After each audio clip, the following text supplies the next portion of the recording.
Hello, and welcome to this course on Newsfeed advertising. In this course, we're going to cover how to drive targeted traffic from Facebook with native ads.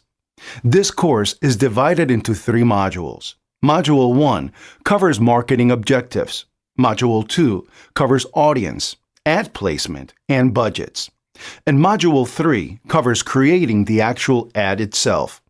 By the time this course is over, you'll know how to effectively create and launch Facebook ad campaigns for your business. So without further ado, let's dive into the first module. Okay guys, welcome to Module 1. In this module, our expert will be teaching you about the various marketing objectives and how to choose the best ones for your business. So get ready to take some notes and let's jump right in. Alright, welcome to Module 1, where we'll be going over ad objectives. First thing you'll want to do is come up to Business Manager, All Tools, and Ads Manager. Next, we'll click on the Create button. This will bring us to the Marketing Objective. Now, a lot of people like to just dive in here because they're excited about getting their ad campaign running, and they go with traffic, because traffic sounds like it has broad application. However, that's a huge mistake. You really need to sit down, think about your marketing objectives and goals, and choose the correct marketing objective before moving forward with your ad campaign. Let's go through some of the more common ones. Brand awareness is basically about getting your product or your service, or your brand identity more specifically, in front of as many people as possible within your niche or your desired audience.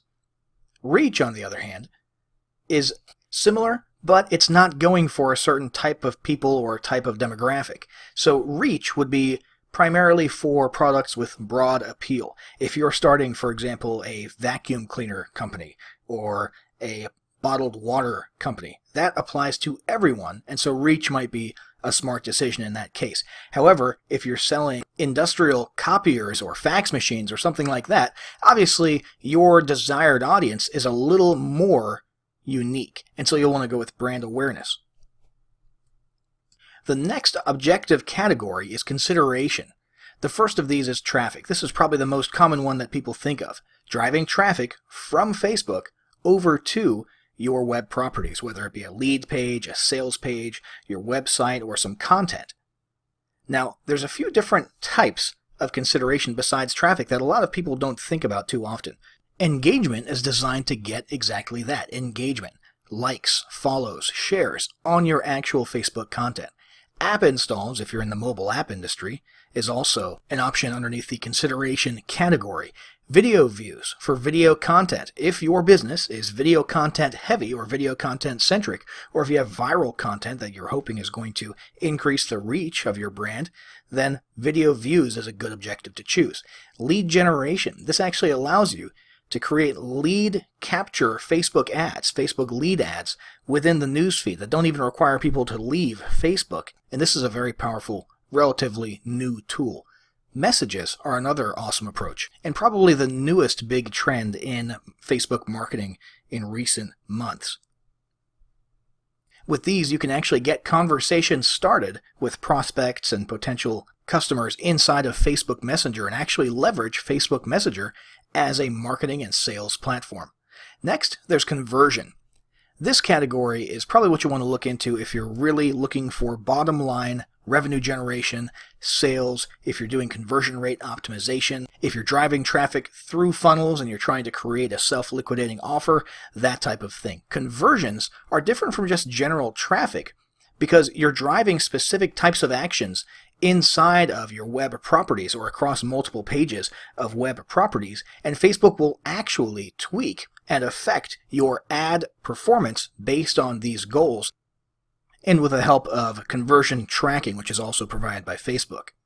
Next, there's catalog sales. Now, these ads will automatically show items from your e-commerce store. So if you have a Shopify store or a WooCommerce store or something like that, you can actually have your target audience see your ads for specific products from your store with minimal manual work on your part. This is a great opportunity if you're running an e-commerce store and you want to drive leads and potential sales from Facebook. And finally, there's store visits, which basically means foot traffic. Not digital, but foot traffic, trying to get Facebook users who are somewhere local to you to come into your actual place of business. So there's a lot of excellent marketing objectives here. Facebook has done an excellent job over the last few years of tweaking the way that it lays out its marketing objectives and adapting its ads to your objectives to help you get the best performance and the best results for every dollar you spend on your Facebook advertising campaigns. So to keep things as broad as possible, we're going to go with traffic for this example. We'll make our campaign name Traffic01. We'll hit continue, and we'll move on to targeting in the next module. Hey folks, welcome to Module 2. In this module, our expert will be covering audience targeting, ad placement, and budgeting. So get ready to take some notes and let's jump right in. All right, welcome to Module 2, where we're going to be going over traffic, placement, and budget. So prior to getting to this point, obviously you will need to have done some market or audience research. You need to have an avatar of the ideal customer or prospect that you want to go after with your Facebook ads. So for this example, let's say we are creating a new sports drink and we want to get our new sports drink in front of people in the fitness niche. For locations, you can get very creative here. If we wanted to, we could just leave it broadly at the United States, but let's go ahead and go with one specific city. Once you choose a city, you can actually go with a radius around that city. Now, for our purposes, let's just say we're trying to sell our sports drink to anyone in the United States, so we'll choose the United States as a whole. Now, I haven't studied up on the fitness niche, but let's say that we did and that our research indicated that ages 21 to 44 were the most active buyers of sports drinks within our audience. Next, gender, we could choose one of these. We'll set it to all. Languages, not really a factor here, but if you wanted to, you could choose specific languages. And then for detailed targeting, we can actually dive even deeper and make sure we're hitting the right people. Let's just type in the word fitness and see what happens. So Facebook is already giving us a whole lot of suggested interests, behaviors, and even employers and job titles that we can choose here. Fitness consultants might be interested in our sports drink, so we could choose that.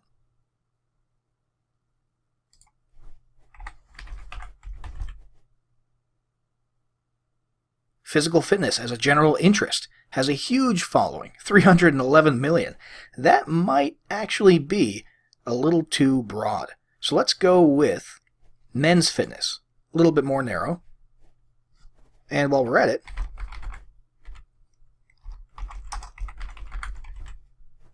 let's see what we get with women's fitness. In this case, as you can see, we have behaviors and interests to choose from. We can actually go with women's fashion and apparel buyers, women's apparel, women's fitness plans, but the real golden nugget in this list of suggested targeting is going to be Women's Health and Fitness magazine. Women who have been identified by Facebook as having interest in this magazine are a very powerful market to go after for a fitness product. It's not just someone who at some point in the past liked a page that had something to do with fitness. This is a specific brand, an actual magazine that exists, and we can imagine that the people who are listed by Facebook as being interested in it might even be subscribers to the magazine, or at least dedicated followers on social media. So let's say that we're good with this set of targeting right here. Let's say we want to narrow it even further. Let's say 3,500,000 is a little too big of a reach for us on our first ad run, for whatever reason. Let's go to narrow, and we'll type in another interest. Let's try gym and fitness clubs.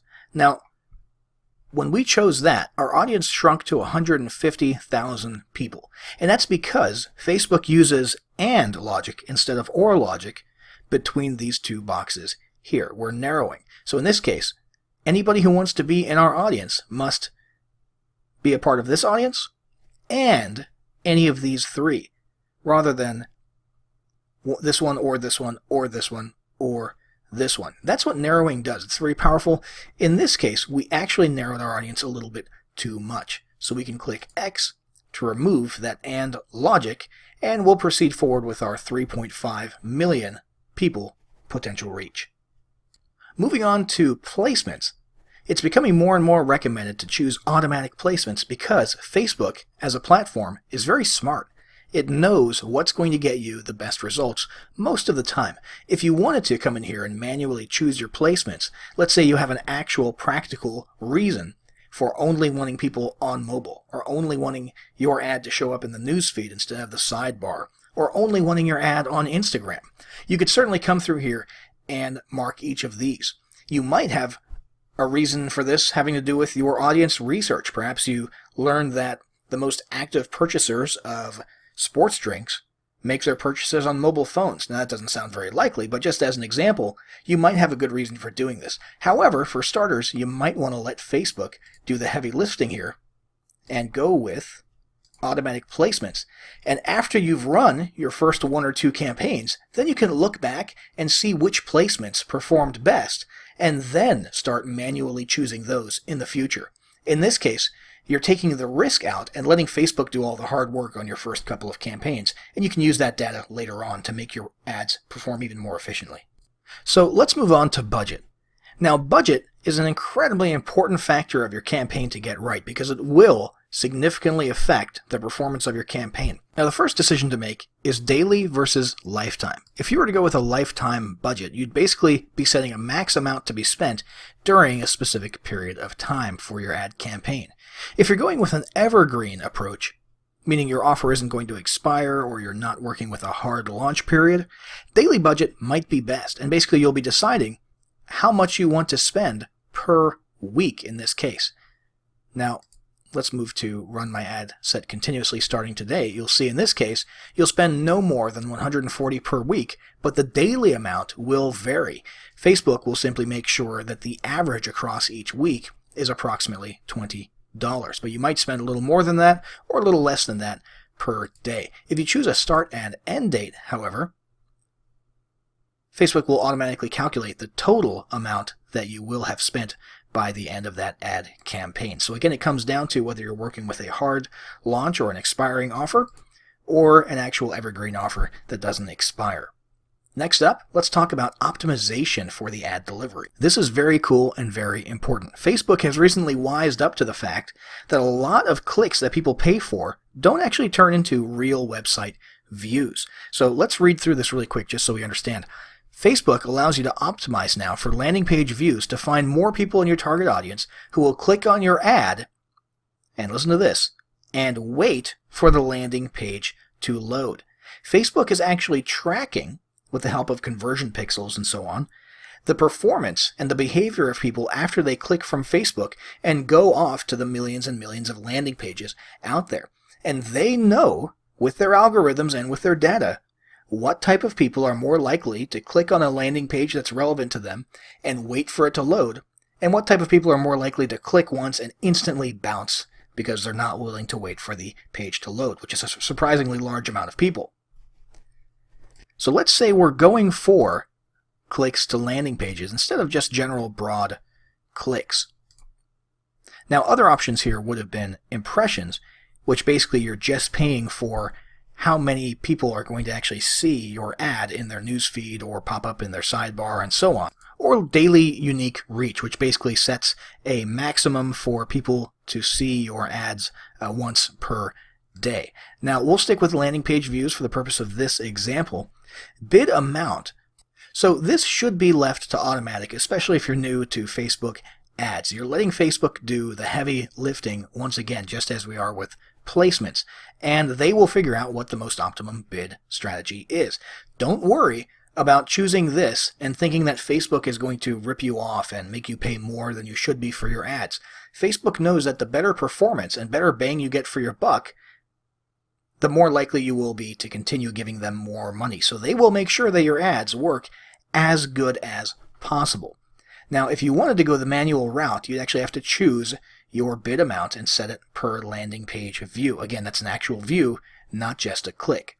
If you've been doing this for a while and you know your numbers really well, let's say you've got a sales funnel in place, a lead generation and a sales funnel, and you've already calculated the lifetime value of every customer and the potential value of each lead, and you've got an idea of how much you're willing to spend per landing page view in order to acquire a lead, and know full well that you'll break even or come out with a profit based on a certain bid amount, well then go ahead by all means and go with manual. However, if you don't have all of that data already set up, if you haven't done all the math already, and if you're new to Facebook ads, highly recommend you go with automatic and let Facebook do all of that mathematical and algorithmic heavy lifting for you. Now, with the landing page views optimization option, we will get charged for impressions, and that is set as the default. However, if you were to choose a different option, you'd see a more options link here, and you'd be able to choose things like certain actions, such as clicking a link, or if this was a Facebook lead ad we were setting up, it would be for every time someone actually enters their email address and becomes a lead. Now, we don't have ad scheduling chosen here because we have our daily budget set. If we had set this to lifetime budget, then we'd be able to manipulate our actual ad scheduling. Delivery type, it's set to standard right now, which means show your ads throughout the day on your selected schedule. However, if we wanted to, we could go with the accelerated option if we had manual bids going on, and that means the emphasis is put on the speed at which your ads are shown to as many people as possible. So that covers this module. We went over traffic targeting, ad placements, and budget and schedule. Now we're going to move on to creating our actual ad creative. All right, welcome to Module 3. In this module, our expert will teach you about how to create the actual ad itself. So get ready to take some notes, and let's jump right in. All right, guys, so here we are on the ads creative page. Okay, now the creative refers to literally the ad image or media plus the text. Okay, the actual thing that's going to be seen by your prospects. And the options for the ad creative have exploded in the last few years. As you can see, there's a whole lot of different things you can do. In fact, most recently, you can turn images into video. So there's always something new here, and by the time you see this video, there's probably going to be some pretty cool new stuff as well. Now, let's go through each of the different formats really quickly. So carousel, you can have multiple images or videos now, okay, that scroll from left to right that people can go through. And here's a little preview, okay, of different placements and views. And as you can see, that in and of itself has become pretty expanded. There's a ton of places people can see your ads. Okay, but if you were looking at it on your desktop newsfeed, that's what a carousel would look like. You're just going through photos or videos, right? And on mobile, it would look like that. So, next option here, single image. This is the oldest, the oldie but goodie. Still, in my opinion, one of the most powerful ones. Most people should just be using this for the sake of simplicity, and that's what we'll be doing as well. Unless you're running an e-commerce store or something, in which case, collection might be relevant. We'll get to that in a moment. Or video, of course, is also extremely, extremely powerful as well. Image or video, one of these two is what the vast majority of you will end up using. So a single image, very basic. The image is not the ad. That's very important. A lot of people come in here and they think they're going to make an image and they're going to have a bunch of text in the image, trying to convey their message. That's not how it works. In fact, your reach can actually go down considerably if you have too much text in your image. Okay, they got rid of the old rule where your ad would be disapproved if it included more than 20% text, which was kind of hard to map out. You used to have to use a little ruler and make sure you would see little quadrants or sections, and it would tell you if your text took up more than 20% of your ad. But now, instead of disapproving, it just affects your reach, which is not good. You want to make sure you maximize your reach. So the image is not the ad. It's very important. You want a compelling image that makes people stop and look. And then the ad is in the copy. Okay, it's in the text. All right, I see a lot of people trying to do Facebook ads, and the text is almost nothing. It's a couple of lines, and then the ad is right there, and they try to squeeze, just as much text as possible, but stay within 20%. And that's just not how Facebook ads work. That's not good practice for Facebook ads, okay? So we'll probably end up using this for our example today. But first, let's go on to single video, okay? Basic video ad, all right? It says recommended length up to 15 seconds. You can go longer, okay? But if you want the max reach and retainability, retaining people's eyeballs on your video, then 15 seconds, up to 15 seconds is good. They're recommending short messages, short but sweet messages that get people to take action, right? And also having a shorter length increases the chances that it will be able to show up on placements, other placements as well. So for Facebook, 240 minutes max is pretty long. But for Instagram, you'll see here, that's pretty short, 120 seconds. Okay, so you're limited there to just 2 minutes long, or it won't be able to show up on Instagram if you chose that as a placement. Rewarded video is the final one where you have actual restrictions on placement, and that's 30 to 60 seconds. So if you're interested in these placements, you want to try and make it as short as possible. If not, then hey, go for it. 240 minutes. Why not, right? The next option here is a slideshow. Okay, it's basically a video ad that loops through a bunch of images. Okay, you can show 3 to 10 images in a video up to 15 seconds long, and that's pretty cool. Okay, I see a lot of those. Collection is usually, a lot of people could potentially use this, but usually collection is e-commerce. Okay, where you have a collection of multiple physical products in a series or a line of products and you want to showcase those, then you could use collect. So we're going to go with single image for our ad, and we're going to scroll on down and we're going to have to choose an image. Now you can choose free stock images from right here within Facebook, which is pretty sweet. So we're going to say we are offering phone closing or phone sales services. All right, so let's go ahead and type in a phone and see what that brings us.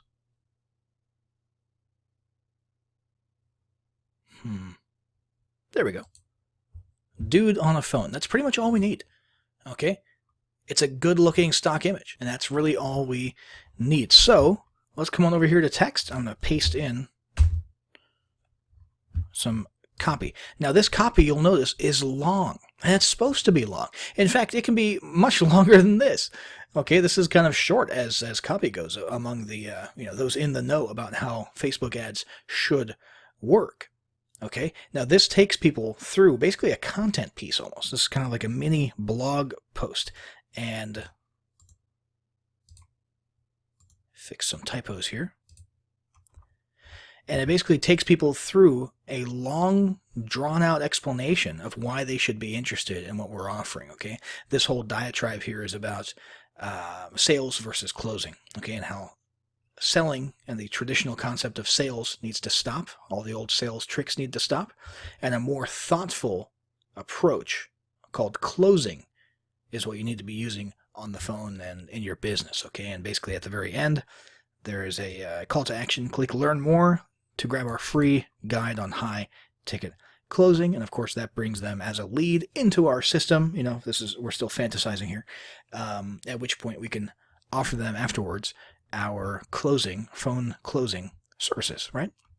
Let's come on over here. Say https closingdoneright.com, which is not a real URL, or maybe it is a URL for all I know, but I just made that up on the spot. Headline is going to be stop selling, start closing, which sounds a little bit odd. Your average person who isn't interested or isn't aware of the distinction there will stop and say, wait, what are they talking about? Stop selling, start closing, okay? And call to action, learn more works for us since we actually mentioned that in our copy, but you've got a bunch of different options here. Apply now, book now for calls. You can go with no button at all if you'd like. Contact us, donate now, download, get offer, get quote. Lots of different ones that might be applicable to your ad. And that's more or less it. We could actually move forward with this as is. There are some other options if you wanted to actually show the website, the web address on the ad down here. You could actually put that here. Okay, so we could grab closing done right, display that here, And then people would then be able to see that in the ad. And we could put a description, which is kind of like a small version of the copy, just sort of a preview of what we're talking about here. Right there. Okay. And it's just another chunk of text to get people more interested in your ad. That is more or less it. We've got our ad copy. We've got our ad image. We've got all the details down here set up. We've got linking to our website. And let's have a look at what this looks like in all the different placements. So this is mobile newsfeed. Not bad. Of course, the watermarks will be removed once the ad is published. And this is desktop newsfeed, instant articles, right column, mobile marketplace, Facebook stories, your Instagram feed, Instagram stories, audience network medium rectangle, audience network native, more audience network, and of course, we have the Messenger inbox, which is a more recent development. But speaking of recent developments, Facebook's audience network is indeed growing, and that's why we have so many new placements based on where, on what devices, and where around the web your ads can be seen via their network. So that's pretty much it. This is the end of the road for us. We just hit confirm, and our ad is going to be live.